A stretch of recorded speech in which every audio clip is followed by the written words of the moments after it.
So it's like recreating something that's done in nature. It's called directional freezing. If you've ever been on the top of a frozen lake, you're like, holy cow, that's clear. Like I can see down to the bottom. So it's only freezing from the top. So it's actually pushing all the impurities down to the bottom of the lake, leaving crystal clear blocks of ice. This is actually like a big business in the like late 1800s called the ice trade. And a Frederick Tudor figured out how to sell ice all over the world.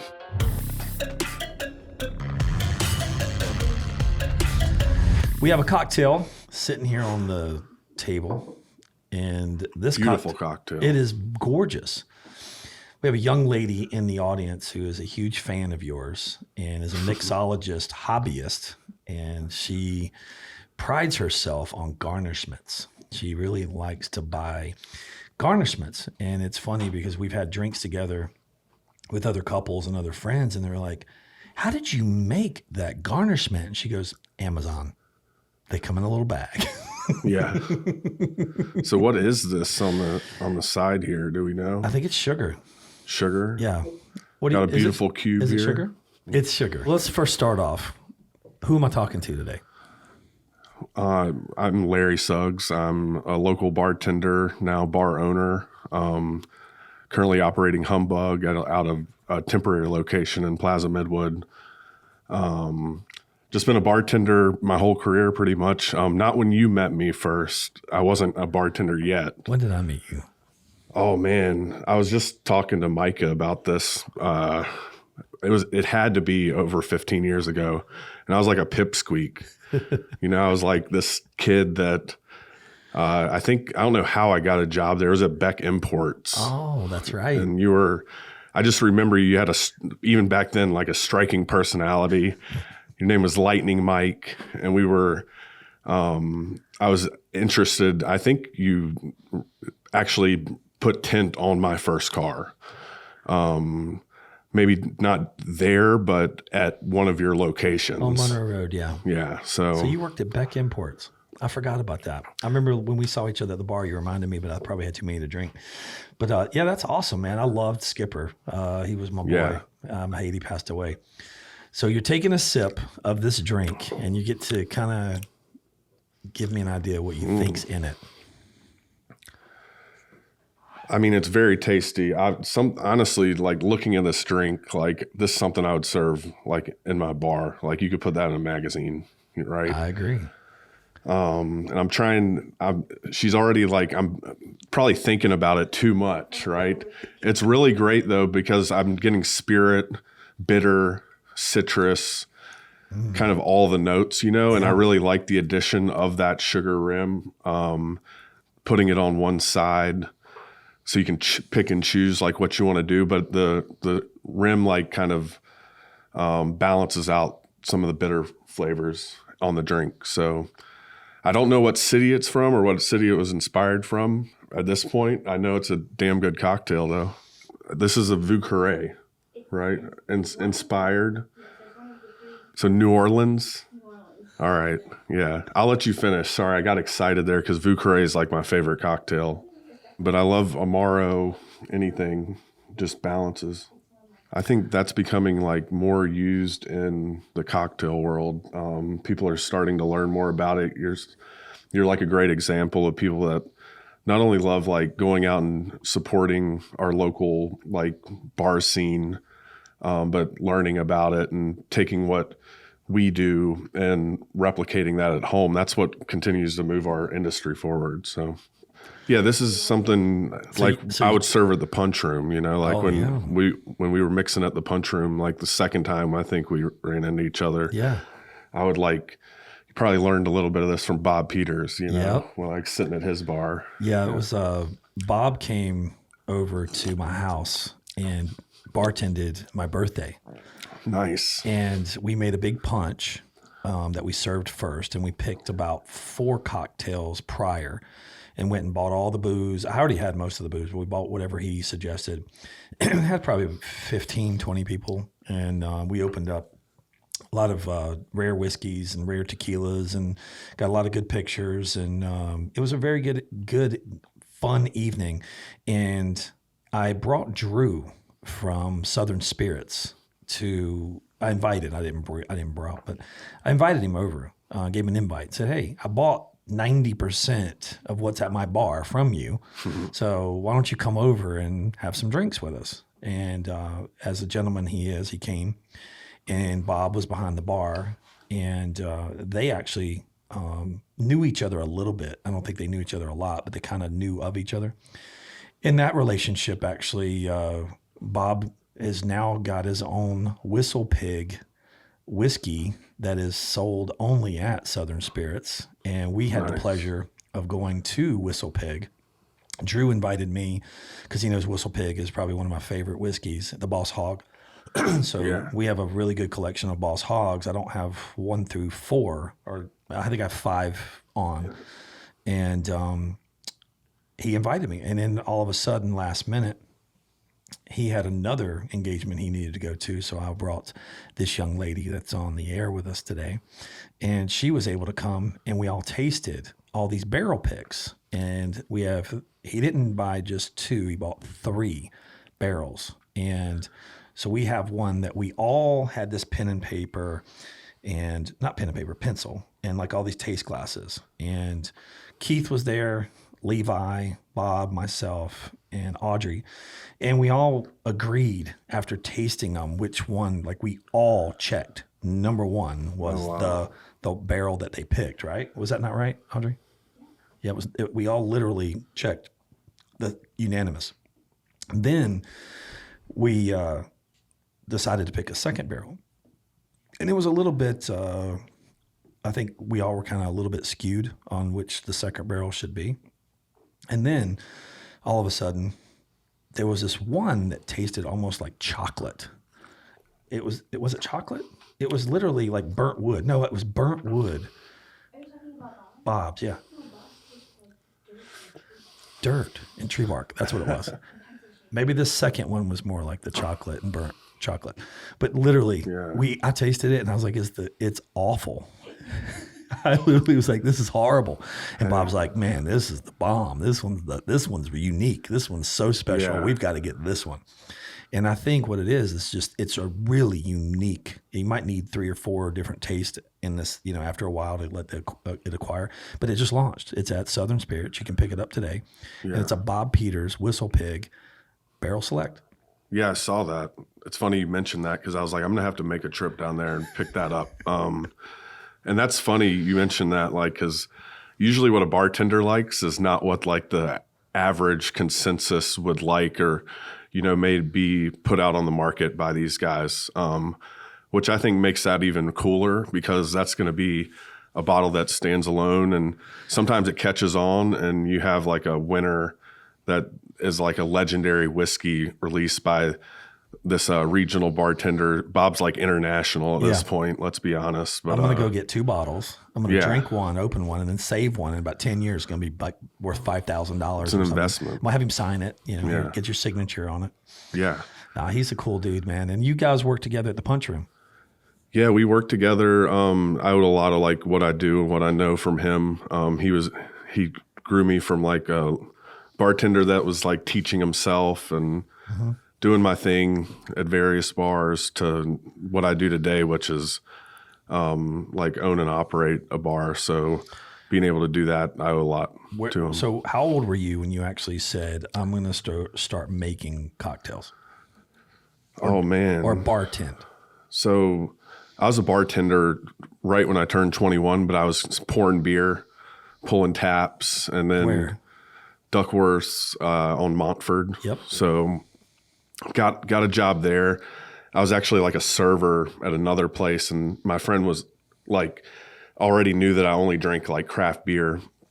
And he was like, you should get a job over here. They're going to have like 500 taps. And I'm like, that sounds a bit much. They had like 60 taps. But beers from all over the country, all over the world. And that's like where I had fell in love. My dad was already a bar owner and stood behind the bar every day in his early days. So I might have had a little bit of it in my blood. But I also just love like the customer interaction. So it was very early on in my career that I was like, this is what I'm going to do, and I'm going to take it seriously, which is, we have a small pocket of bartenders here in town that take it seriously. But for the most part, it's sometimes like a job, like people are just doing as a bridge to like their next job or their career, but I wanted to take it. It's nice to go to a really nice speakeasy.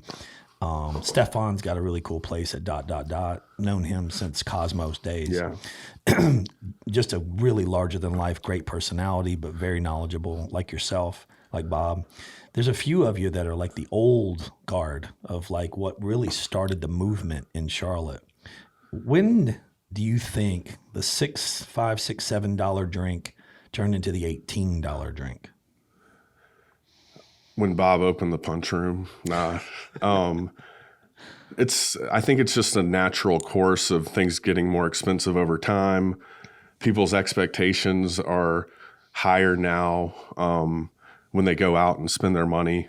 They're willing to buy a $15 to $18 drink if it's made correctly. It's also hard to replicate, as you know, replicate these drinks at home where you can easily pour a vodka soda these days at home. I tell you have all that at your... I'm really, really good at making a Crown and Coke. Yeah.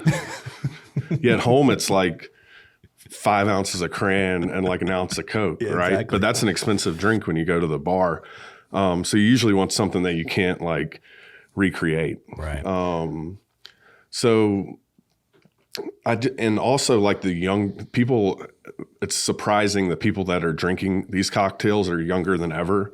They're spending their hard-earned income in these like entry-level jobs, but then when they go out, they're seeking something that's going to spark interest and conversation. And sometimes it's the surroundings that you're in, like for ... they have like a beautiful space where like you want to be one of the people in there and drinking those cocktails, and yeah, it's just not. What year it's do you a think feeling. it started?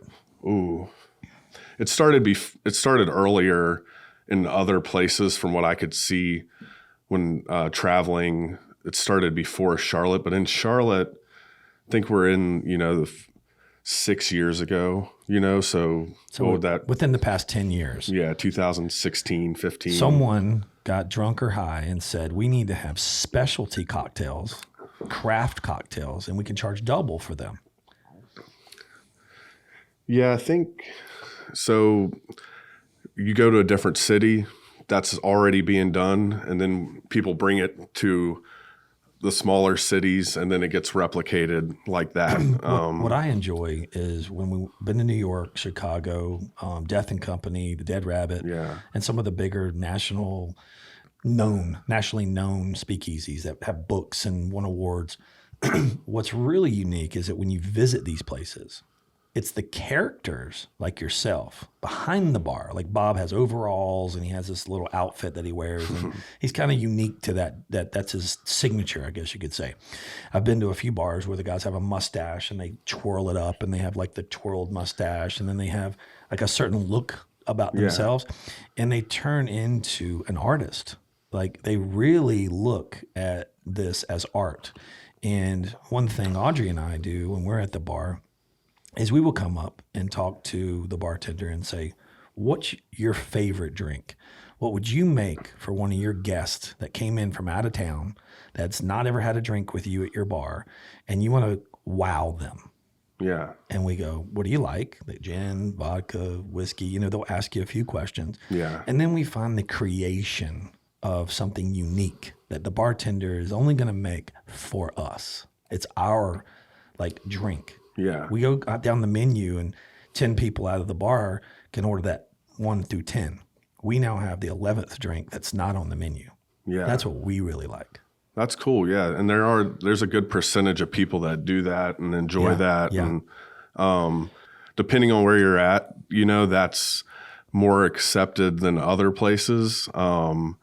Like if you come into my bar, I'm going to do exactly that. I'm going to be like, well, what do you like? Because my tastes aren't like a lot of people's. I drink cold beer and shots of Fernet when I get off, So I'm sure that's not something that my guests that are coming in want to be drinking. So I'm like, hey, like, what's your favorite spirit?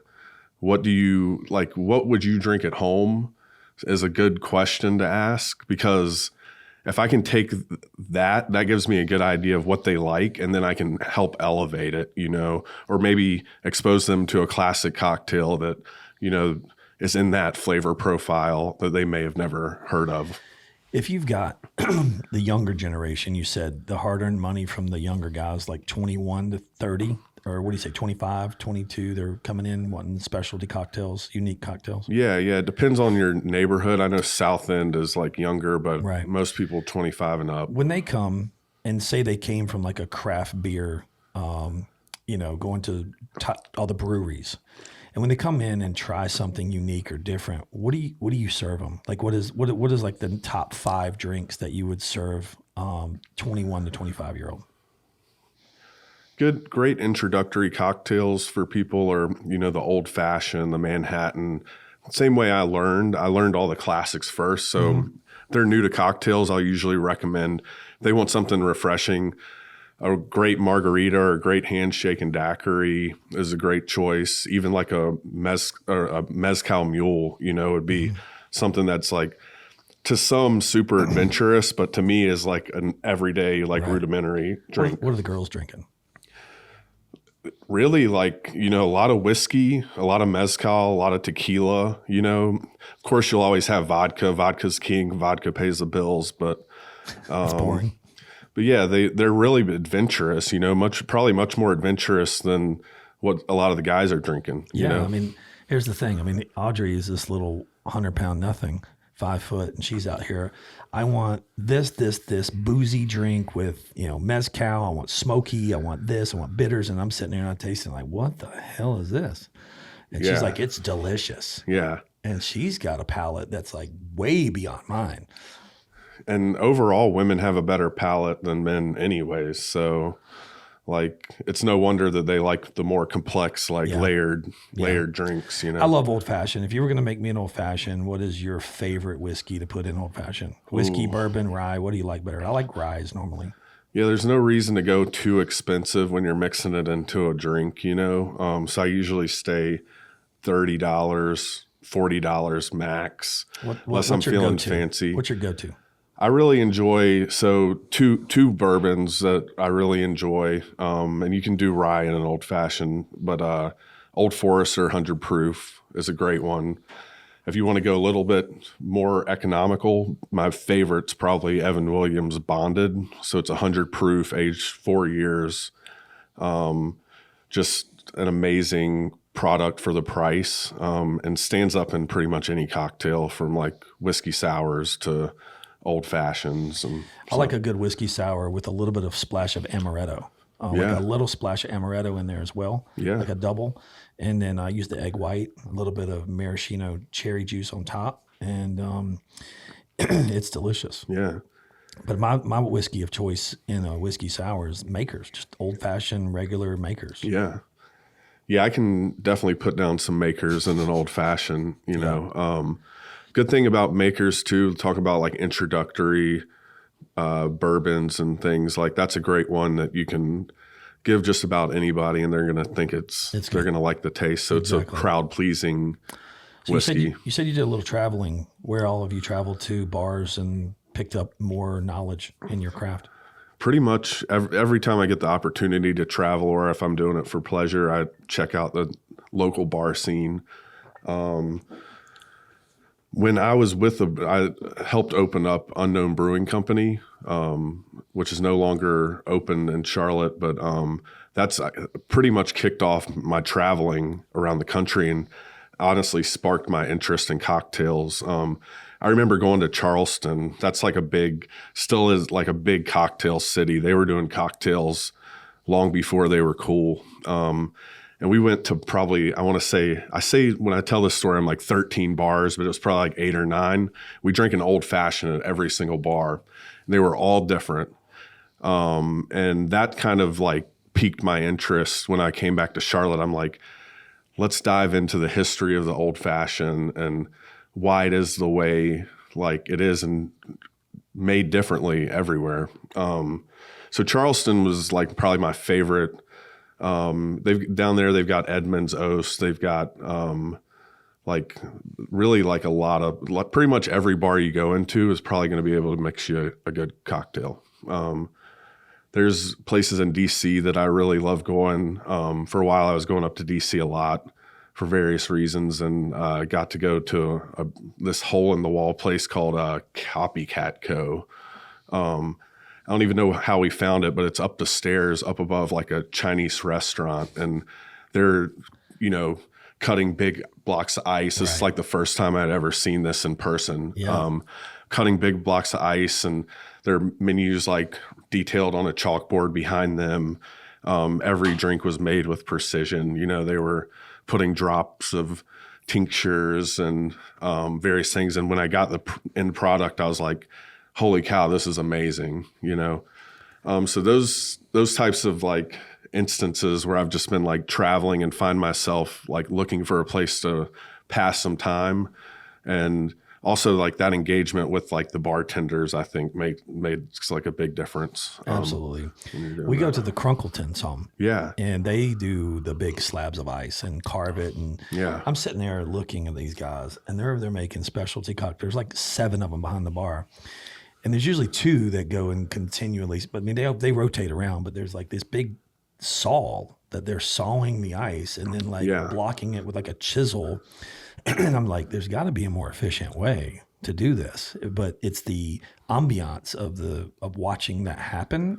Why would you want to cut big blocks of ice? There's advantages to, the ice is, I think the main thing they're getting out of it is the show part. Like what people pay for when they go out is like a memorable experience. And if you can be known for something as cool as that, and ice is like, people don't think about ice as being like a part of your cocktail. So ice is a very important part of the drink. So it's the show. It's also it's not going to melt as fast, if you have a big pure block with no oxygen in it. And like the respect to the craft of like the way it was done originally, like way back when this stuff was starting to be invented. So speaking of ice, you started a business making ice for bars. Yeah. And so I'm no longer involved in that company, but I'm happy to dive in. I'm an ice nerd. But tell me exactly when you came up with the brainchild to say, you know what, there's a demand for this. Yeah. Now I need to supply the demand. What year, when did that happen, and how did you come up with that brainchild? Yeah, so originally it was an idea probably like 5 years ago. And there wasn't like a great source to get like crystal clear ice, right? And unless I wanted to make it myself and go through the trouble of sawing it and, risking my limbs to get this crystal clear ice. And, but I never found, I never had the time really. That was the main thing. Like, when does your life stop enough to start a new business? As you know, a business is like 100, you have to be 100% on it to make it successful. But that little thing that happened, in 2020 that shut the world down kind of brought everything to a halt. And really what happened is I didn't have anything to do. I was consulting for a bar. And what's the first thing to go when something big happens? The consultants, right? So I went from being very busy to not having damn near anything to do. I think I sat around for like 10 days and I was like, I can't do this anymore. So started thinking like, holy cow, this like at-home cocktail thing is like blowing up. So me and somebody got together and bought one of those large block makers. They made 2 300-pound blocks every 3 days. And it started as just something we were like handing out to our friends and like getting out there, and like never thought it could be a business, but it was just something to do, something cool to do. Yeah. And then somebody hit me back and they were like, hey, how can I get more of that ice? Like well, we've been making cocktails. We went through it in 2 days, and I was like, holy cow, like, well, I guess I could sell you some for like $5 or something. So I think he gave me like $5, and we probably drank a shot of whiskey together and moved on. And then restaurants started reopening, right? So we'd already started selling to people around town, and then restaurants were getting people saying like, oh, I bought ice from the guys down the street, like you should get some. And then it just, steamrolled. And as everything, like help built it. And then I really got what I wanted out of it, which was creating like a culture where like ice is like the Sexy. Expectation, and made it sexy. Yeah, you made it sexy. You made ice sexy. I try. So if you're going to make it with no oxygen, tell me the process. Like when you would make big blocks of ice, what did you do? Yeah, so it's actually something that is done in nature, right? So it's like recreating something that's done in nature. It's called directional freezing. So when you have a lake, and if you've ever been on the top of a frozen lake, you're like, holy cow, that's clear. Like I can see down to the bottom, sure. right? Or I can see where it's water. And so that's like the thermal sides of like the land protecting the water. So it's only freezing from the top. So it's actually pushing all the impurities down to the bottom of the lake, right? Leaving crystal clear blocks of ice. This is actually like a big business in the like late 1800s and early 1900s. It was the second largest business or export in America, I believe. Ice. Yeah, it was called the ice trade. And Frederick Tudor figured out how to sell ice all over the world to cool people's houses That's and cool. things like that. I always think about I don't know if you ever watched The Three Stooges, but there's one where they have a big block of ice and Curly's trying to run it up the stairs, and every time he gets it up the stairs, it's like this big. Well, that was the way people like kept their food fresh. Right. They would have ice delivered to their house, and then kept into these ice boxes. So part of like the history, same thing that gets me excited about being the bartender, like the history of all these spirits and the ice and everything was part of the reason to start, that company. It still like inspires what I do to this day. So yeah, you have the directional freezing process. So it's freezing it from the top down, pushing all those impurities to the bottom. People used to take them and cut about 300-pound blocks out and then ship them all over the world. Mainly across the southern United States and into like South and Central America. But we're just doing that in a controlled environment. So actually freezing it from the bottom up. And yeah, it's a 3-day process. It's slow. You're actually keeping the water moving, which is what a lake would do, the natural current of a lake. And that takes out all the magnesium particles, any oxygen from it. And you're even seeing like some of the impurities in this. It's starting to melt like a little quicker. So if you take that out, it's going to be super slow and super dense and probably the heaviest ice you've ever damn thing. Yeah, it gets so heavy to move. Trust me, I don't miss it. What was the name of the company? The Ice Trade. The Ice Trade. Yeah. So I love an it. homage to the history of ice. Yeah. And what were you selling? What was the quantity? What was the price? About a dozen cubes for $20 for retail. So $1.50 a cube? Yeah. And then for bars, about half that. So actually pretty economical, saving a lot of like pain and effort for local bartenders. If a bar would buy, how many would they buy in a weekend? As little as 20 all the way up to 400, just depending on. Who bought 400? I don't know if I should say, they're probably. I'm curious. No, it's cool. Yeah. Well, I'll tell you some of my favorite places like that. Tell me who bought 400. I'm not going to care. Fin and Fino obviously is like one of my favorite restaurants, and they were probably one of our biggest clients. Never been there. Is it good? Oh yeah. Yeah, and they do a lot of volume, and BK, the bartender there, has a lot of respect for her, like what she's putting together. So almost everything there would come out with a clear cube. That's awesome, man. Who else is a big supporter of the ice trade? Well, it's been a while since It's been, a year and a half?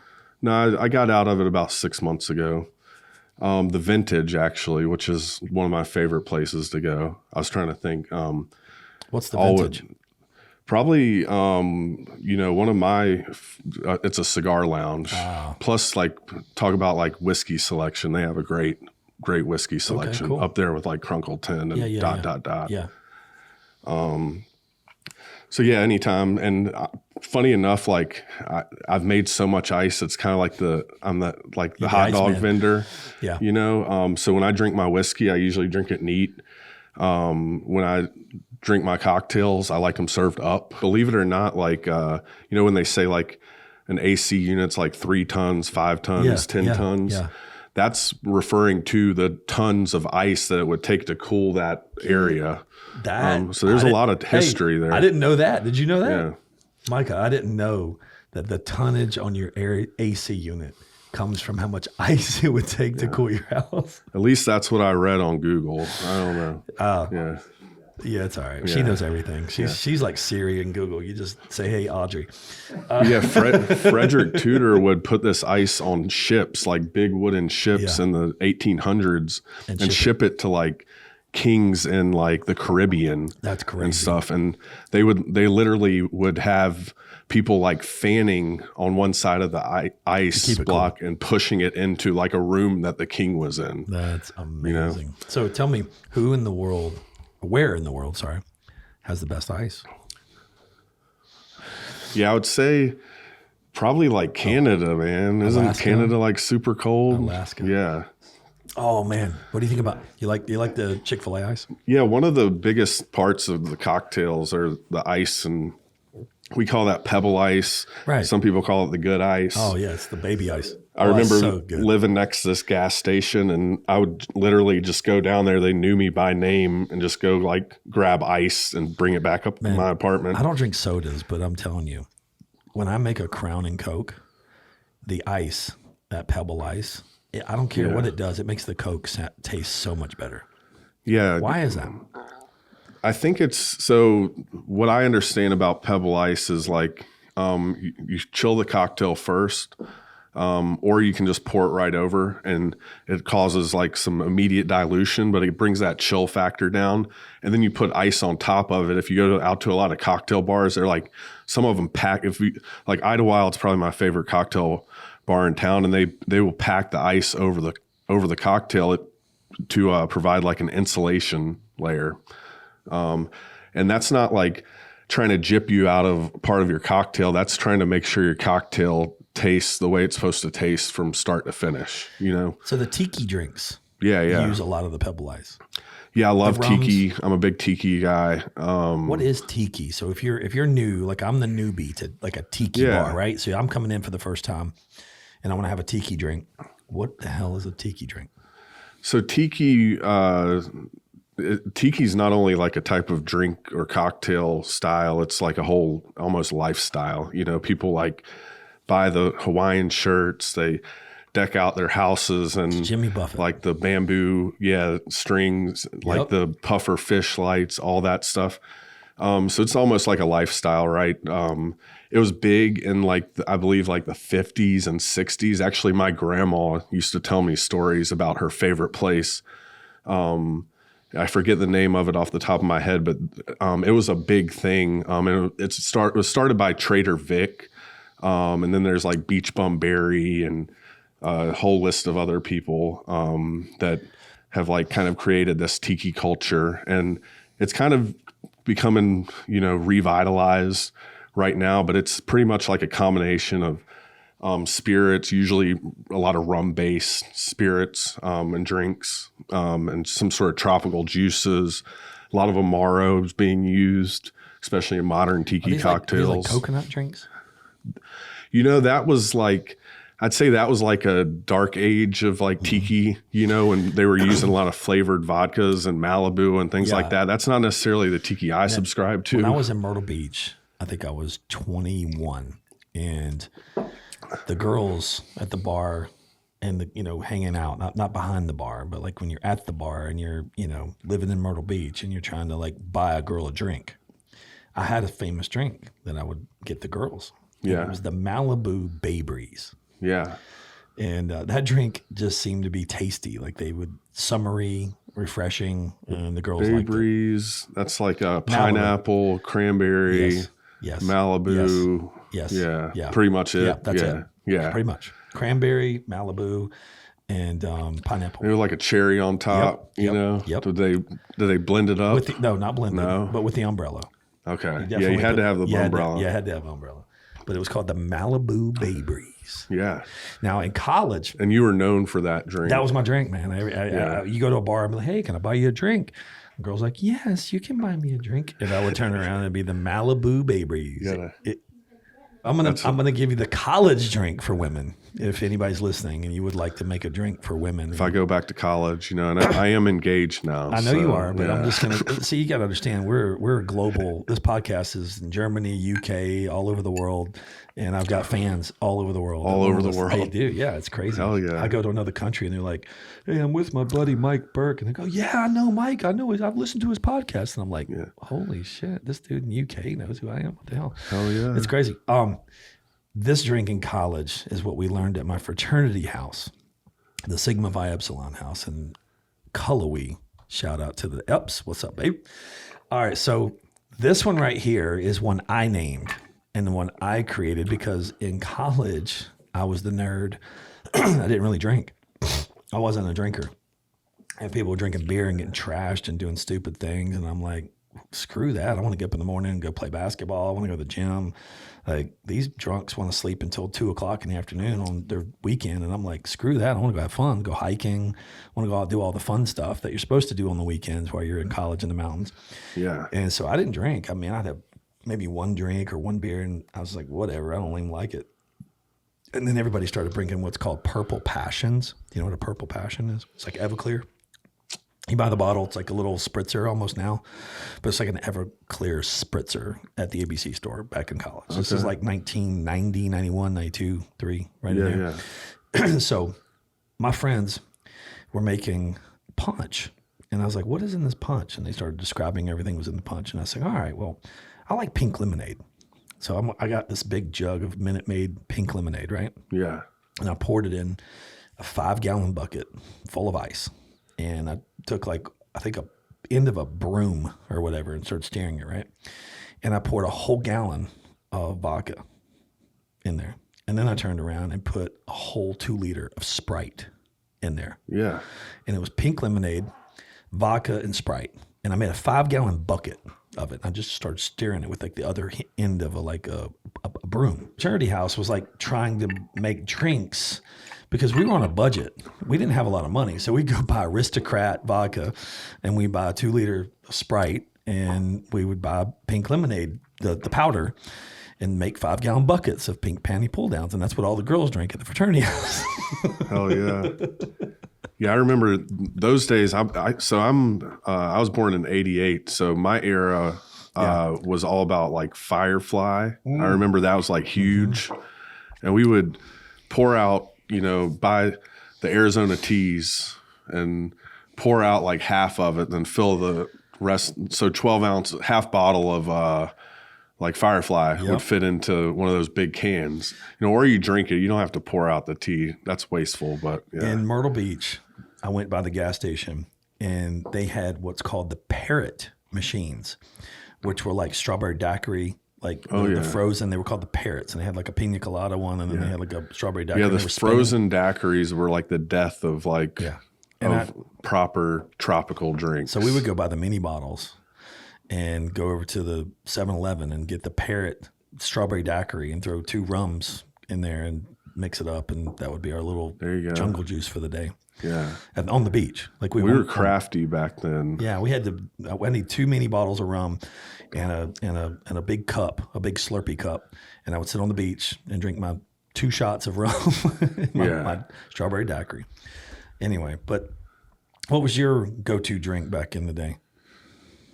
I was one of the guys that I never drank like the cheap beer. You know, I could never get why like all my friends loved beer, and I didn't. You know, Right. So I think I started drinking like Fat Tire or something. I like loved Fat Tire. that was like my first, I don't know, like true love of amber something beers. alcoholic. Yeah. You know, and I was like, maybe I do like beer. You know. Yeah, I like that one too.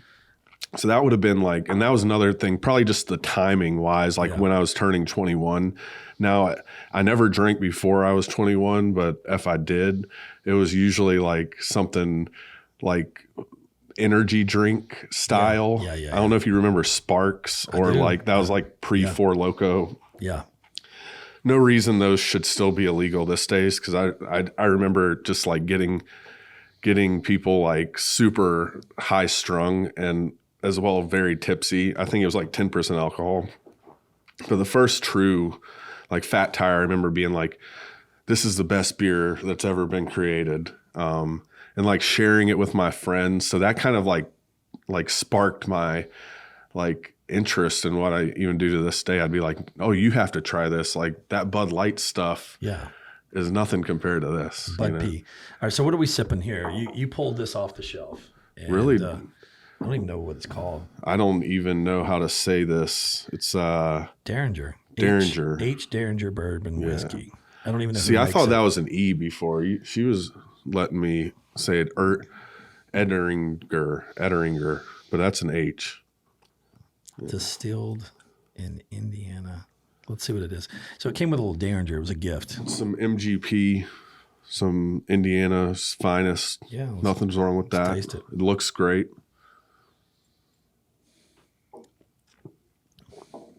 It definitely sold me on the look from the shelf. You know, that's what sold me. Yeah, it's got a gold ribbon around it, and I don't know. What do you think about it? It's pretty good. I mean, not my favorite. Yeah. I think a crowd pleasing whiskey though. Hints of caramel, kind of what you expect out of Indiana MGP. So you said a minute ago that you're engaged. Yeah. Really? Was this a mail order bride? Did you get her online? Did you meet her in Tinder? How did this happen? Because I'm old. Yeah, I'm 49 years old, so I don't know about the dating game. Like, how do you meet girls, and where'd you meet her? So definitely not any of those things. You're going to get me in trouble when she listens to this. Yeah, I'm just being funny, man. Go ahead. I don't even think Tinder existed when we met, too. So nobody was meeting on Tinders and Hinges and all that stuff. Bumbles. I have no idea. That did not exist. I don't even know. I'm trying to think. Did I have a smartphone? I met mine at Food Line, so it's in the produce section. So I've known Amanda. Her name's Amanda Britton. She's another great local bartender. She runs the bar program at Lincoln Street Kitchen and Cocktails, as well as does a lot of things in their company. She does the draft cocktails. If you ever go to Craft next door, they're like right down the street too. Yeah. So shout out to Lincoln Street. So how the hell did you meet this girl? So I was like, I was that creepy dude that would like go to her bar and like sit at her bar and like hope she talked to me, you know? It was actually, there's always one at every bar, right? I'm sure she had like 5 other guys that call those did fans. That. Yeah. Or fans. Groupies. I should have said that. I should have led with fans. Yeah. You're a fan. I was a fan. You were a fan. Yeah. It's okay. I'd like make her like pour beers on the top row and then be like, like, let me get that beer down on the bottom row too. But nah, so there was like that, like I probably went in to see her like 3 or 4 times. And then I had a mutual friend at the bar, and this is Duck Horse in Uptown right when they opened. And I was like, hey, can you find out if she's got a boyfriend, you know? And sure enough, like he did the intel work for me. So then I mustered up the guts to ask her out. And then we've been going out ever since. That was over 7 years ago. 7 years. Yeah. The nice thing about having a female that's in the same industry as you is the work schedules. You get home about 2 a.m. You both sleep in, have breakfast at 11. Yeah. Yeah, I don't know how it would work if we weren't both in the industry, you know? It'd be a little harder. Yeah, yeah. And we get, plenty of time together. Sometimes we're, different times of the year is more stressful than others. So we get to like talk about it with each other. We get to be each other's like ear, when did you propose? Shoot, it's been probably about 3 months now. Yeah. You still nervous? Nah, not really. Yeah. Y'all living together? Everything's good? Yeah, we live together. She, I think she would have dumped me if I hadn't asked her soon. Let me ask you this, man. Yeah. She makes more tips than you? Yeah, much more. Yeah. I've been working for tips for a long time, but she would either way, even if I was. So females tend to do that. Yeah. I think she's just a better overall bartender than me, honestly. So I get to learn from her. What if you were to go do anything in the world, bartending wise, the bar that you're opening right now, is this like your creation of all the different jobs that you've had and like your brainchild? Like this is what you want to do for the rest of your life? Yeah. So the bar that we're doing now is actually, it's funny. Like it was like a right time, right place scenario. My business partner, Andrew Schools, we joined together to create Humbug. And I was in my old job and he was just moving back to Charlotte. And I pretty much was like, I don't want to work for anybody anymore. And he was like, I don't want to go to working for somebody. So we joined forces.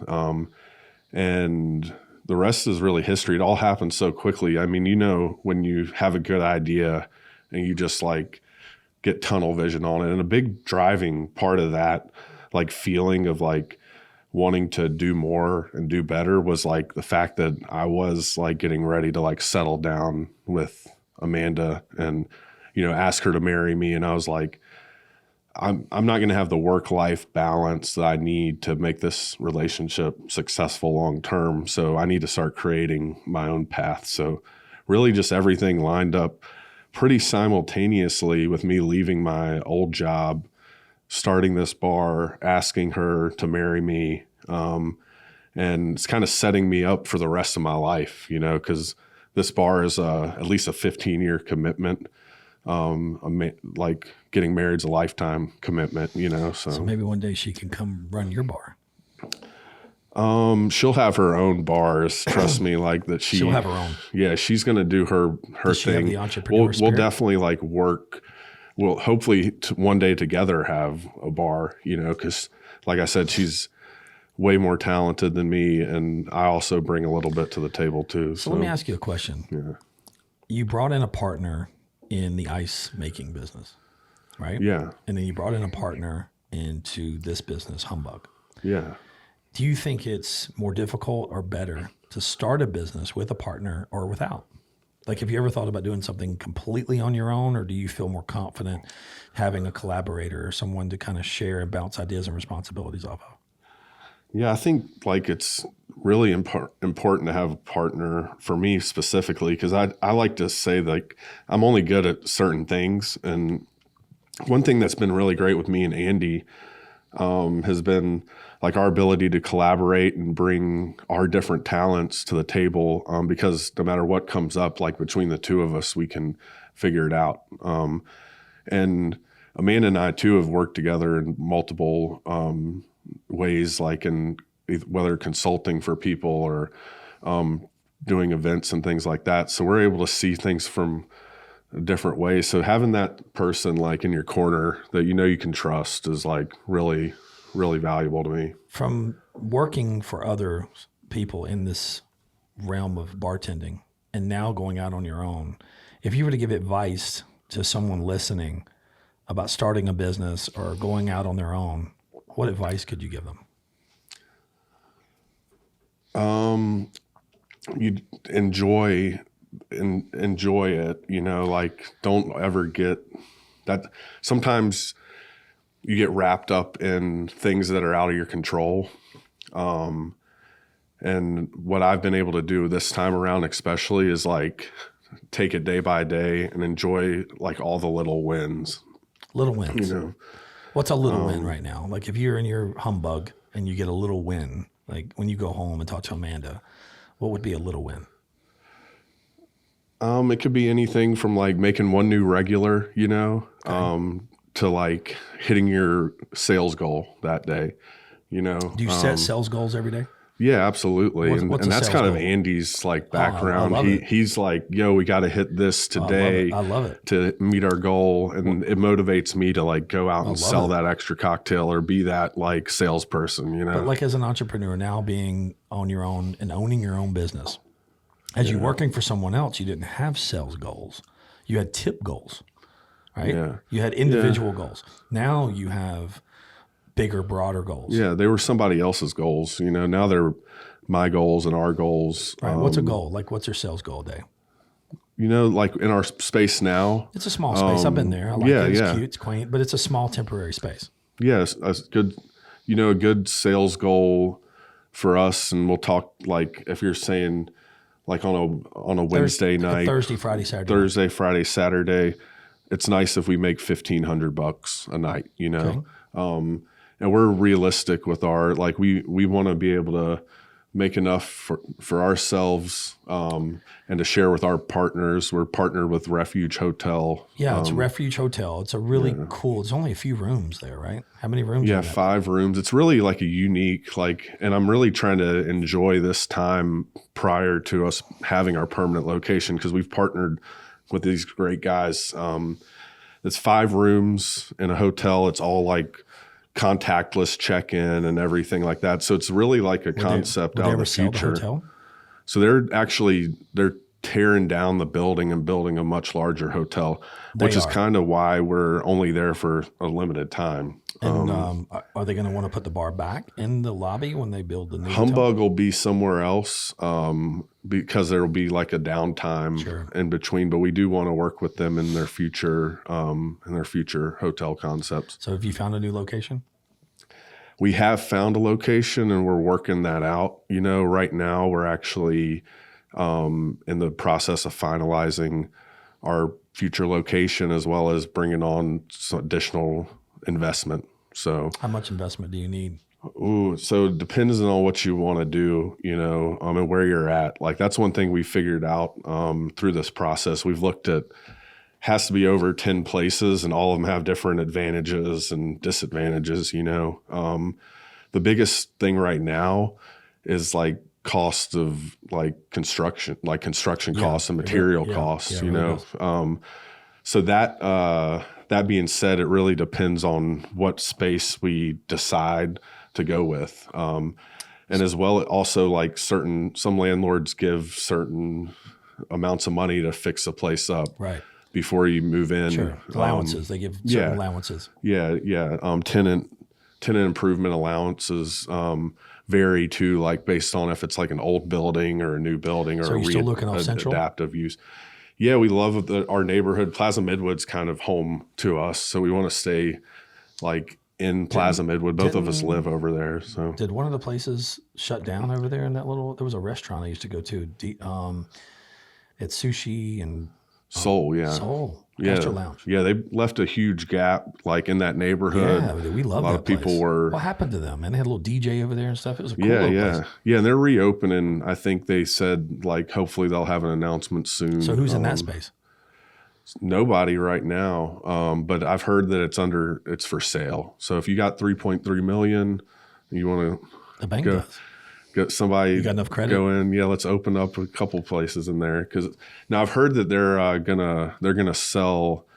It's probably to like a more of a mainstream like there'll probably the way that neighborhood's going, and I hate to say it, but there'll probably be like a bank or a dental office in there or something soon. Right.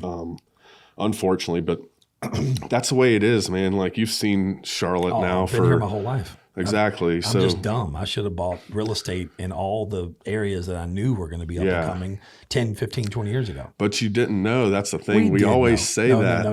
You know. Yeah. Riding through Charlotte, and you're like, it's a trendy place 10 years ago. Now you look at it and you're like, holy cow, they're getting $1 million for that? What the hell? Yeah. And my dad's the same way. Like he was like, if I would have known, or I had the opportunity to buy that building for $8,000 back in the day or something. Like where Cosmos was, Yeah. in downtown, where Cosmos, Have a Nice Day Cafe, Jimmy John's, all that, right? Yeah. And was it Mythos that was there? No, I don't remember. There was a couple clubs, Yeah. but I remember my Greek friends that come in and get their windows tinted at Lightning Mike's, and they were telling me, like literally downtown Charlotte, we're going to build a nightclub and we're going to do these 3 clubs, blah, blah, blah. Mike, would you want to be an investor in it? You want to come down and do something with us? And I'm sitting there going, downtown. Like, what the hell, man? I'm going to the cellar, bro. I'm going out there to the cellar When I was around, the clubs were we had one that was Plum Crazies, where the men's club is now. Was actually called Plum Crazy. That was like the biggest club in town. Then we had the Pterodactyl Club, which was off Freedom Drive. Yep. And it was a big techno, like The Cure. It was a big club called the Pterodactyl. And then you had Cellar, which was on Moorhead. And it was this little basement cellar, and it had a dance DJ on the roof. When I was growing up, man, there wasn't that many places to go. There was actually a place that everyone told me about, and then I finally went to it, and it was real, and it was called Boppers, okay? And it was over off Albemarle Road, close to the city of 74 and Albemarle Road, real close to there, near Eastland Mall. And this was the place that played all the, dance music and beach music. And this is where all your soccer moms that were divorced went. And if you were in your 20s and you were meeting all the 40-year-olds, it was Boppers. Yeah. Boppers. You remember that place? You don't remember? Nah. I was in the car business when I got out of college, and I would get off work at, 7, 8, 9, 10 o'clock at night, and all the managers were divorced, and they were like, bro, we got to go to Boppers. And I'm sitting there going, okay. And guess what I was doing? Same thing I was doing in college, the DD. Yeah. And I'm over there looking at all these guys that were 50 years old. I'm 21, 22, and I'm driving them home. Yeah. They were like teenagers, recently divorced, going in there, hanging out with other recently divorced people. And it's like, it was chaos. It was chaos. Yeah. I think back then too, like the scene was just a lot different in Charlotte. And I think I noticed, I have a pretty interesting vision of South Boulevard prior to it being what it is today. Right. My dad was involved in, I won't say what type of clubs, but a couple of clubs on South Boulevard. Mm-hmm. And when the planning for the light rail, which was probably 10 years of planning ahead of when they actually started it, and then another 10 years till they actually opened it. I don't know if anybody remembers how long that project took. And oh yeah. It's still a mess on South Boulevard, but for a whole different reason. But he actually got forced out of his clubs because they didn't want anything within eyesight that was unsavory. So leather and lace. Well, leather and lace, interestingly enough, got grandfathered in. Oh, did they? Due to I don't know exactly how, but certain legal loopholes. What's the one that's downtown that's about to close? Uptown Cab. Yeah, Uptown which Cab. that'll be probably the last one that'll ever be in Uptown. I agree. And I don't know how they got grandfathered in. Everybody knows probably greasing some palms somewhere back when that decision was made. Yeah. So a lot of it was, yeah. Dude, they have the best breakfast ever. Hey, Yeah. the men's club at 12 o'clock. Men's club's better breakfast. Better breakfast, yeah. bro. So No, they do a breakfast buffet at 12 o'clock. Yeah. Hey, Jaffe, shout out to my boy Jaffe. We'll go at 12 o'clock. yeah, I don't hang out there, but I've been years I ago. used to catch some UFC fights there. I did too. Back in the day. I used to go back in the day. Yeah. Jaffe, my buddy. He was on my podcast, Jaffe, the manager over there, GM. I'll He check runs the that Red one Door. out. You know Cool. Jaffe? No, I'll check it. I'll He's check the out GM. that If you walk episode. in, just tell him that Mike Burke sent you. Cool. Actually, cool. say Lightning. He'll remember Lightning Mike. There you Look go. at Mike Everybody Burke. remembers that. Excuse me. You mean Mike Burke? Who is that? Oh, Lightning Mike. Oh, okay. Yeah. I know that guy. That's your stage name. It really is, man. Yeah. I'm not kidding. It's funny. Yeah. I had Lightning Mike 17, 18 years ago, and I go in public, restaurants, and I go out to bars and restaurants or whatever, and people walk in and go, Lightning. I'm like, dude, that was 18 years ago. I'm Yeah. still Lightning Mike. It's crazy. Yeah. I don't miss the days where people, every bar I went into, people knew me by name. Still some places, but yeah. So tell me what happened less to and the less. punch room. You were in the Ritz. You and Yeah. Bob, how'd y'all meet? Me and Bob just being part of I was actually just a fan of his, you know, and then like hoped one day like we would be in the same room and I could get his ear. So we met, but then we really kicked it off down in New Orleans. Actually, we were talking about New Orleans already, but hit it off in New Orleans. I was running a bar, kind of doing my own craft cocktail thing on my own accord. Definitely not as good as what I would say I'm doing today, but and then I was like, if there's ever the opportunity to work for you, I would love to be, you know, have the conversation. And then shortly thereafter, I think his first apprentice moved on, and that job was open. So I actually took a pay cut, you know, to work with him. Work under Bob. He's super knowledgeable though. Yeah. He's like the guru. He's the OG, you know, it's talk about him, Stefan, being kind of like the godfathers. There's like Russ over, he's at Public House in Uptown. But those guys are like, they were bartending at some of the bars you mentioned, you know, back in the day, kind of laid the groundwork.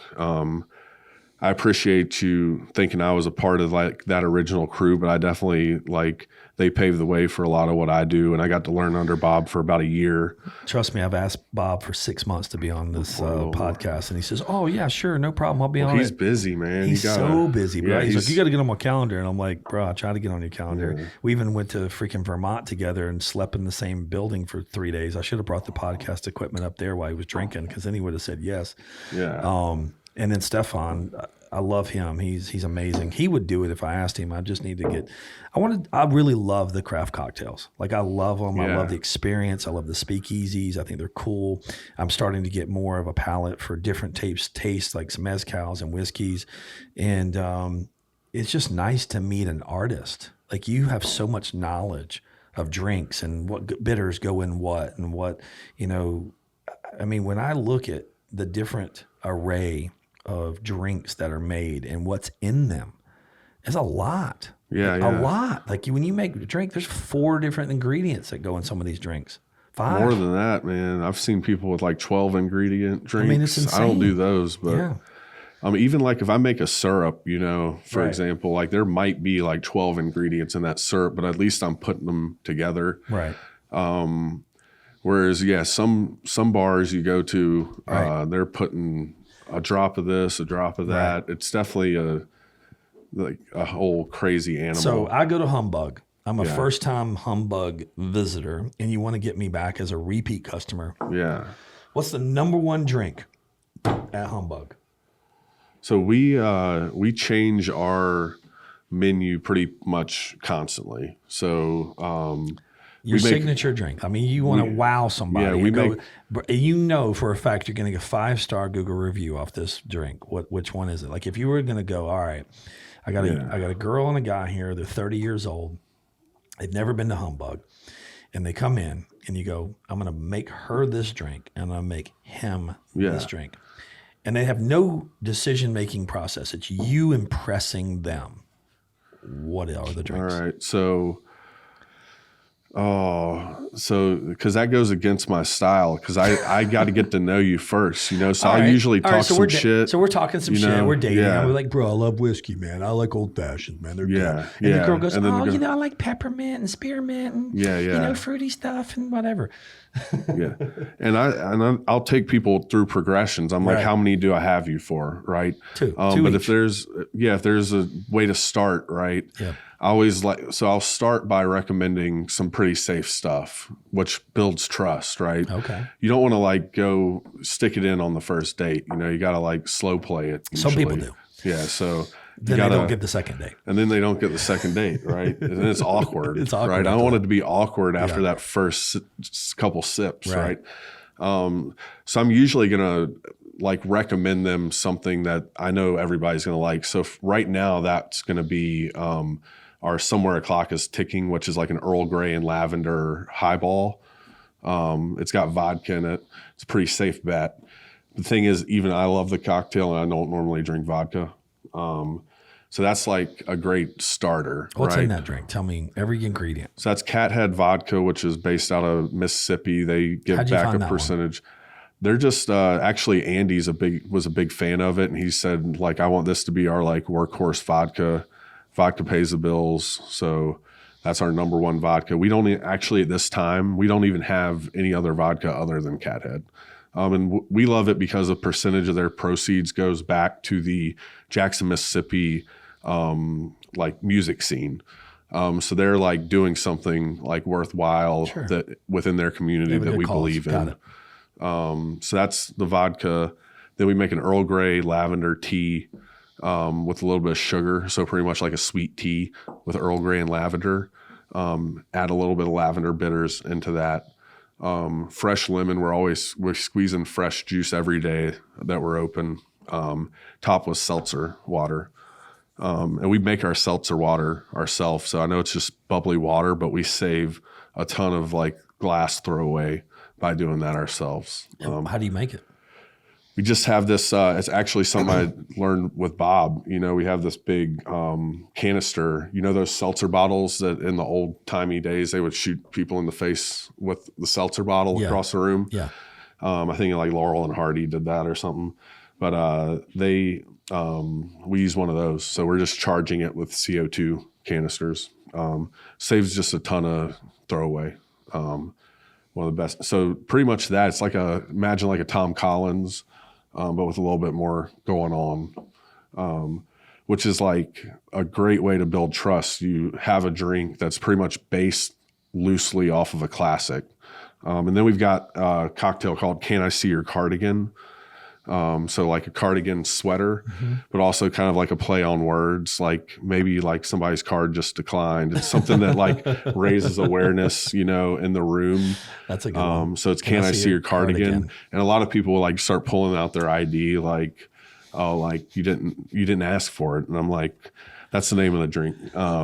That's pretty cool. But yeah, so that's like a play on an old fashioned. We take a Bonal, which is like a aperitif wine. Similar to like an Amaro, but wine base with some pine and some bitter notes to it, and infuse that with cinnamon.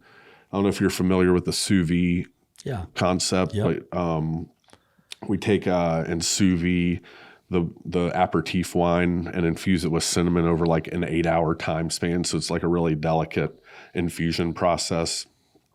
So we do that, and then we add that to Old Forester 100 proof rye. So get some like spicy notes from the rye. Stir that together, then we smoke it with apple wood. So all that, but at the base root of everything, like everything's based off a classic, right? So the first one was pretty much a Tom Collins, and this one's pretty much an old fashioned. So people can relate to that. They know that they're like not stepping too far out of their comfort zone. So those two cocktails to start. Second round, I would amp it up a bit. I've got a cocktail called the Devil's Three-Way on there, which is like one of those, some people may be scared to like read it off the menu, you know? But that one is like a very like adventurous cocktail. It's a combination of mezcal, which I'm a big fan of right now, Amaro, and then chili liqueur. So it's smoky, spicy. I like the chili. A little bitter. Chili liqueur is pretty good. Nice. Like I'm telling you, she'll say, I'll come over and she'll say, well, what kind of drink do you want tonight? I go, well, I like a whiskey sour with amaretto. Yeah. That's like my go-to refreshing drink. If I'm going to have the first drink, it's going to be a egg white whiskey sour it's going to be 2 parts whiskey, 1 part amaretto. Yeah. A little bit of sugar, like probably half of sugar? Yeah, I usually use a half ounce of sugar, right? And then I simple syrup, and then I do the egg white, and we foam it. And I usually do the egg white first in the canister to get it a little more foamier. All right. And then I'll take a couple little maraschino cherry juice and throw about 3 or 4 drops on top, and then throw a cherry on it. And man, that's the refreshing drink that I usually go to. And then my old fashioned is a Basil Hayden dark rye. Yeah. And I use less sugar. So when I use on a lot of guys will use different formulas with sugar. So on the simple syrup, I will go a little less than what I would normally do because the dark rye has a little bit of a sweetness to it. And then I will take an orange and I will twist it and rim an orange. And I will take a maraschino cherry juice and I'll put one drop right on the ice cube. And then I'll put a toothpick on the ice or the cherry and throw it in. And and then 4 of the bitters, regular 4 dashes. 4 dashes of bitters. Nice. And that's my signature old fashioned. Hell yeah. And it's solid, bro. Like, see, that's what I love. So at Humbug, our whole thing is always delicious, never pretentious, right? And I think what you're describing is what we're trying to bring to the market is like taking the pretentiousness out, like of cocktails. Honestly, if it's a slow night and you want to walk me through that, and I'll fucking make that drink the same way that you just said, step by step, as long as I like within reason. yeah. But yeah, that's the cool thing about drinking is like everybody has their own way.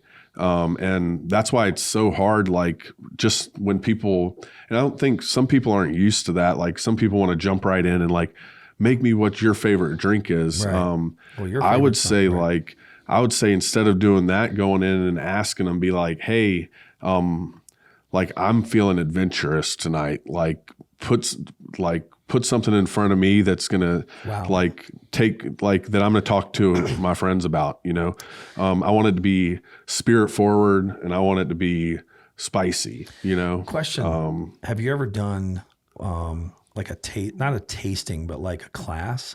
Like say there's 5-6 people on a Monday night. Say Monday nights are really slow for you, or Tuesday nights or whatever. And you say, hey, Tuesday night's going to be, we're going to get 6 couples and we're going to come in and we're going to teach you 4 drinks or 3 drinks or whatever it is.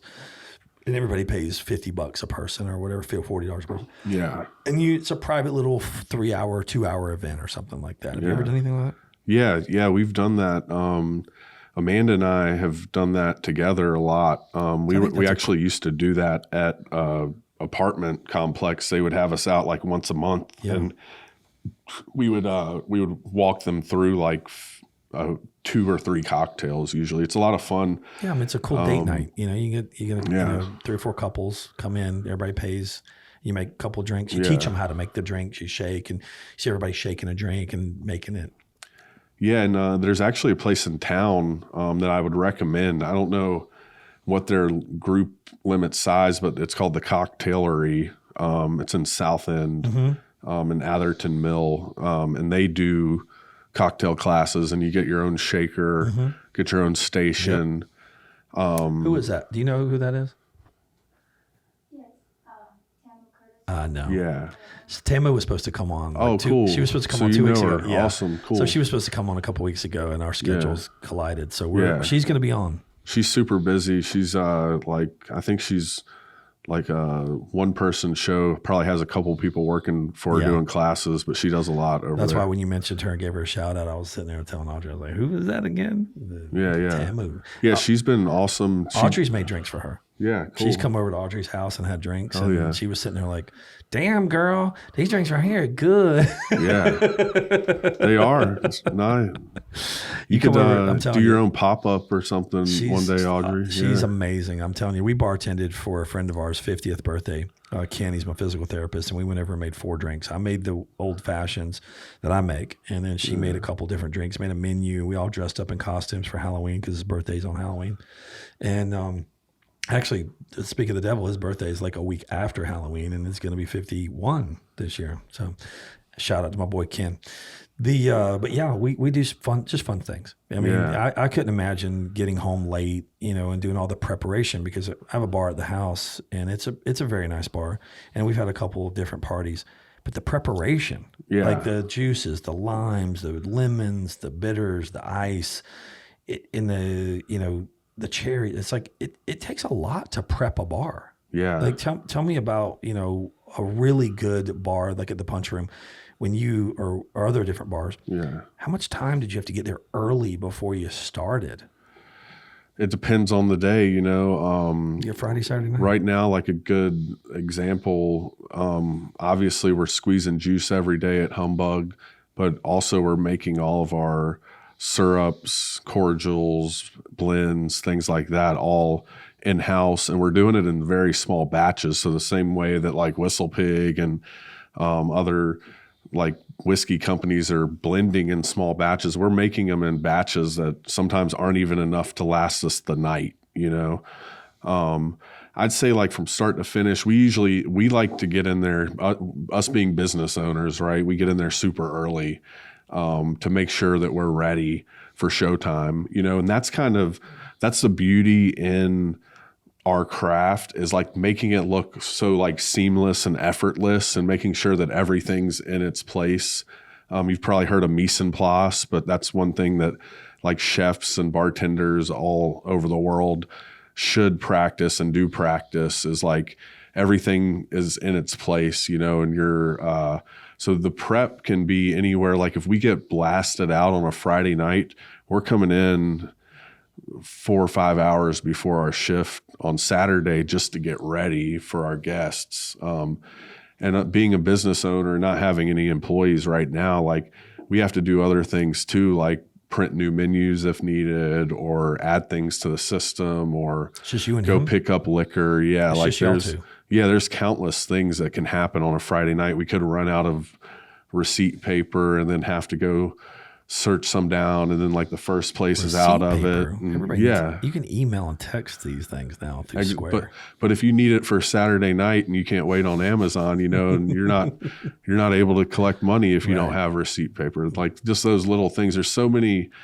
minuscule things that make our business like separate the good from the great, you know. How old are you? 33, about to be 34. So if you were talking to anybody about to start a business and go out on their own, what advice could you give them as far as like the difficulties about starting, you know, business licenses, permits? You know, if you were going out on your own and starting a business, what was your most difficult obstacle? Probably it's internal, right? Like the biggest part about starting a business in the beginning is like believing in yourself enough to do it. The permits, the money, all the other stuff can usually be figured out either with time or by asking people questions that have already done it. But like the hardest part is like getting up every day and taking your like losses and then like coming out the other side, learning something and figuring it out, right? So that's something that I deal with every day, is like I need to find that thing that's going to motivate me to go out and get after it today, because nobody else is telling you to do it, you know. What motivates you? I think a lot of it is honestly to this day, like just trying to, like, I love Charlotte, right? So a lot of it's just me wanting like that motivation to make like Charlotte a great place to go out and eat and drink.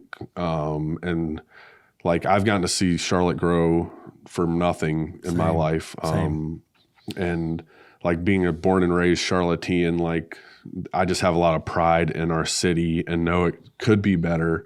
And it's going to take like a lot of people like myself to do it. And I really just want to be one of those people. Just also like getting to wake up and do what I love every day, and like Where do you see yourself in 10 years? I see myself having Humbug being still like busy and thriving, and then also hopefully have a few other places that are a part of the thriving cocktail and bar scene, and also like through that time like helping other people live out their dreams, whether that's turning bartenders into business owners or helping people that may not have the expertise to own a bar or operate a bar, and like giving them knowledge that I've learned throughout my years, you know, kind of being like an open book to people. Like I'd love in 10 years to just be an overall resource to other people that want to be a part of this great business, you know. Where do you see the cocktail industry going? I think the cocktail industry is still going to be thriving. Like, honestly, I don't think cocktails are going anywhere. They're going to evolve.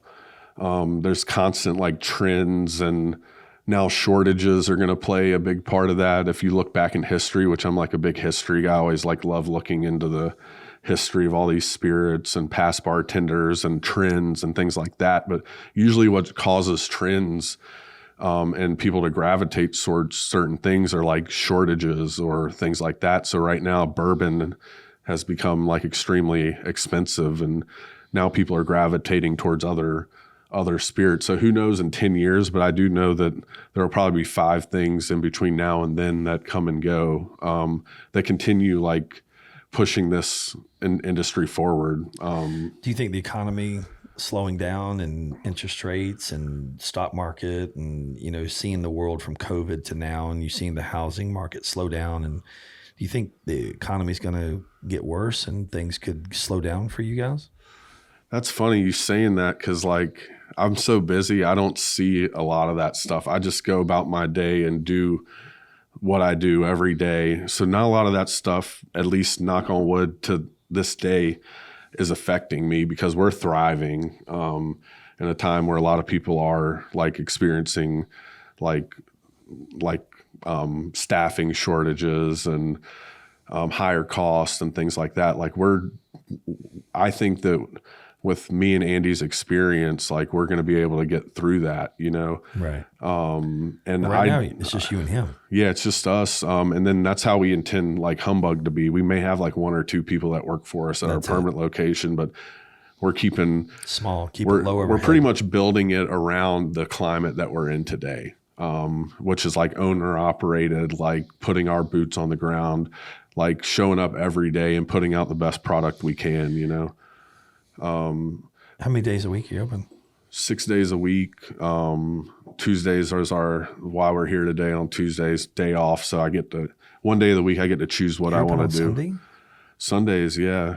Which we're busy, man. I didn't know we would be busy, but we've been really busy with the Panthers doing the way they are.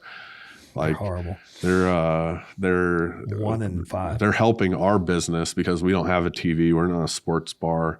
We're a place for people to forget about things like that. Sports, right? Yeah. So we've been doing really well. What's your hours? So Friday, Saturday, 4 to midnight right now. Monday, Wednesday, Thursday, 4 to 10. And then Sunday, 2 to 9, which is like the perfect like midday. Like you before wake up Monday, late, 2 or 3 o'clock. You're like, you know what? I want to have a cool drink. Yeah, we start picking up around 4 o'clock on Sunday, and then people usually want to get home. But then when we're in our permanent location, we'll be open till 2 a.m. every night. Probably still be closed Tuesdays, but Why Tuesday? So Tuesday, Monday is like a huge industry night. So it's kind of us like wanting to be available for our fellow industry friends that work at places that are closed Monday. Okay. Also Tuesday, from like my experience, is like the slowest day of the week. It's like Monday, you usually need a drink after work. It's just really like a feeling. This may be different in other cities, but in Charlotte, like people usually could need a drink after first day of the week of Monday. Wednesday's hump day, so you need a drink after that because you're like, oh, just 2 more days. I need to make it through. I need a night off of some reprieve. So Tuesday's just always been that night where I'm like, oh, like if I can get a night off. Even when I was like working at places that were open Tuesday, I was like, I want Tuesday off. Because you can also go out. Most places are open Tuesday, but they're slow. So if we want to go out, we can go to our favorite place and not have to fight crowds and things like that. So it's working out.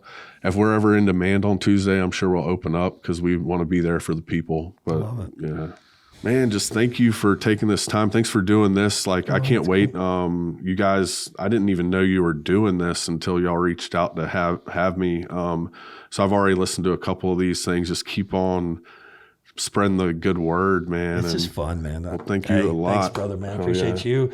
And I can't believe that we've known each other since the Beck Mercedes days. That's amazing. Yeah, dude. Not many people even know what Beck Imports was. Skipper was the man, dude. Everybody hated him, but he was one of my best friends. So I didn't hate him, actually. You want to, before we finish, I want to tell a funny story. Yeah. First day of that job, right? I don't know if they were playing tricks on me or something, because I was definitely the only white guy, like didn't speak Spanish. I was like in a job where I was like, I stood out like a sore thumb, you know. And I actually got, first day, had to wash Skipper's car. And he had just gotten this brand new, I forget, it was like some AMG. Something, yeah. Like brand new. It had like graphite rims on it, right? These rims had to be $20,000. I don't even think this car had been released yet. That's how cool this car was. And I was told when they were training me, this is what you use on the rims. So of course I like splash stuff on the rims, blah, blah, blah. And then I'm cleaning his rims. And this is a brand new car. It didn't even need to be cleaned in the first place, but he had his car cleaned every day. He did every day. And I was wiping his rims, and I'm like, this is just not coming off. And first day I messed up his $20,000 rims, and I was so scared that I was about to get fired on my first day. Put acid on them. Yeah, I put some sort of acid on them, which is what you use, I guess, on a normal aluminum or alloy. Yeah, or steel wheels. Took the polish right off of them. And I was so scared. And then the next day I saw Skipper, and he said, "Oh, don't even worry about it. I already got new ones on there." And I was just like, thank God, you know. He actually thought it was funny, because he knew it was like my first day. Yeah. But honestly, got to learn a lot about like hard work there. Yeah. I remember doing some things that I never probably would have been comfortable doing before that, as far as like pushing myself and like working long laborious hours. I got to learn a lot. And when I started lighting the mics, I was tinting windows on Monroe Road. I was mobile for 3 years. And then about a year into opening my first brick and mortar store, I get a call from Bo Stamey, the manager over there, and said, "I need Skipper's car tinted." And I'm thinking this guy's like a captain of like a boat, right? Yeah. So I'm saying, "Skipper, okay, I'm going to get Gigglin's Island," right? Yeah. So I go over there and get a car, CL 500, and I bring it back to the shop, tint the windows, limo, bring it back, and it had auto drop windows, and it was like a 96 or something. Yeah. And I go back and I say, "Guys, you can't detail this car or wash this car today or whatever, because it has auto drop windows. The film's going to peel. So I got it heated up, and I brought like a couple tools. So when I brought the car back, I said, let the car sit for an hour or two, let the film kind of tack in." I get a call back about an hour later. The manager calls me and says, "Man, you know what the fuck you're doing?" I said, "What do you mean?" He goes, "Man, the windows are like peeling off." And I'm like, all right. I grabbed some limo tent, went over, went in the back, went down the bay, the wash bay, not the car wash bay, but the old bay back in the bottom where you come in the behind where it's the back bay. And there's the stairs going down from the service.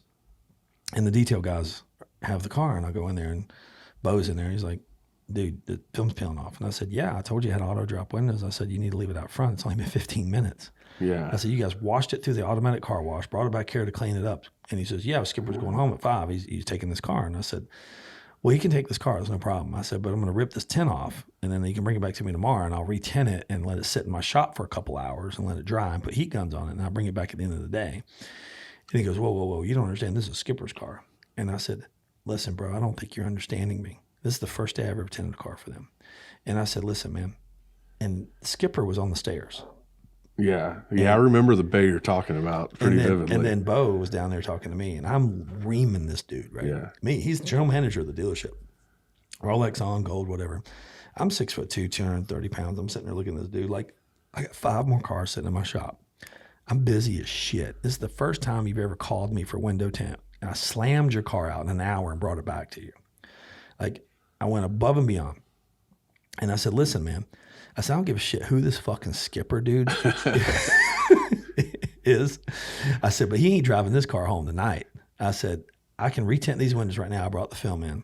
I said, "But it's going to sit right here with the windows up." I said, "Do you understand what I'm talking to you about? Watch this. Let me show you the door.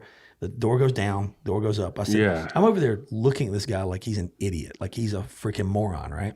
And I said, do you understand the words coming out of my mouth? This car goes here and the window goes up and then it goes down. The film is wet and it has sticky glue on it and it sticks to the window. And if it goes down, it gets the wetness back in and it sucks it back in and it's going to peel. Do you understand what I'm saying to you? The dude is looking at me and then the guy comes over and puts his arm on my shoulder. He goes, hello, I'm Skipper Beck. What seems to be the problem? And I said, well, this manager here doesn't seem like he has a brain in his head because he's not listening to what the hell I'm saying. I got 5 more cars sitting at my shop. I'm literally coming here wasting my time. And I'm telling Skipper, I said, look, man, I got 5 cars at my shop right now ready to pay me for cars that I need to be tinting and not dealing with this bullshit. And I said, if you know, I started going off about this car right here needs to dry. And I showed the door, blah, blah, blah. He looks at me and he goes, hey, man, why don't you just come out here tomorrow, tint these windows, do what you need to do. He looks over at Bo and says, this is my window tinter. Nobody touches my cars but this guy right here. And him and I became friends. Like it was just instantly. Well, he was kind of the same way. He expected the same type of, like, you understand what I'm saying? Do you understand what the hell I'm saying right now? Yeah.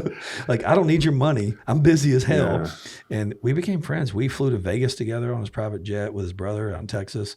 And the dude is amazing. Like he would call me at midnight. This guy would call me. And he would say, Burke, lightning. Yeah, what's up? He's like, I got an AMG black, whatever, blah, blah, blah, coming in tomorrow. He's like, I need it tinted. I need it done first thing. I was like, I'll be there. I was there at 7:30 a.m. It was tinted before anybody else put his radar detector in it because he had a radar, K9, K90 or 40 or whatever the hell it was. They always wired it in with all the hardwired the radar detector in. So he'd always put rims on it and limo tint the whole thing. Yeah. Every car. And he washed it every single day. Yeah, me. Like that was my job pretty much the 9 months I worked there. But it was a good place, man. It was a family, place. And Frank Nance was there. And you remember Frank? Yeah, that sounds familiar. He was one of the service managers. Yeah. And but yeah, it was a David Spencer, was he there? I don't remember the two guys I remember were the 2 guys I worked directly with. They were father-son duo, Gabby and Franco. Yeah. And they were from Peru. Yeah. Gabby barely spoke any English. Yep. And Franco was like one of the most happy dudes I've ever met. And they actually first time I ever had ceviche was in the break room at Beck Imports. And they made ceviche for the whole team, fresh fish, fresh citrus, like. It was one of the best. I actually went over to their house one day. So we were on different levels of employees there because they invited me over to their house for ceviche dinner one time.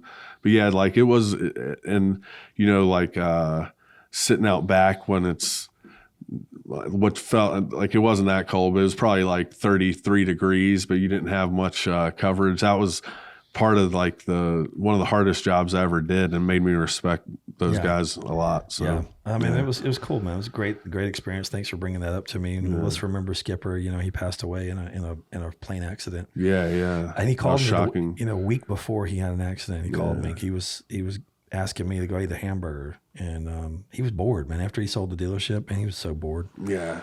But man, I loved the guy. He was awesome. A lot of people didn't like him, but man, I understood who he was and what he stood for. He had a good heart. Yeah. But man, thanks for coming on the podcast. Thanks a lot, bro. Larry. And come see Humbug. If anybody in Charlotte, North Carolina wants to go have one of the best cocktails, go see Humbug on Central Avenue. Instagram's Humbug CLT, all one word. Okay. That's where we're going to drop like our permanent location address. You post pictures every day of drinks and special. Just about every day we're posting something. We like to have fun, so it's not all just drinks or the same old thing. It's like us being silly, doing things. We've got a whole we've got some merchandise coming out soon depicting some of our drinks and things like that. It's we got a shirt coming out for our Devil's 3-Way cocktail. Already people like trying to get in on the pre-order on those. Come on. And then we've got another thing. If you're listening to this before Christmas, we're going to do a Christmas pop-up all December. It's going to be kind of like your anti-Christmas kind of thing. So not quite as jolly, but definitely will get you into the Christmas spirit with our cocktails and things like that. So Right on, man. there you go. All right, man. Thanks for having me. I love having it. Cheers.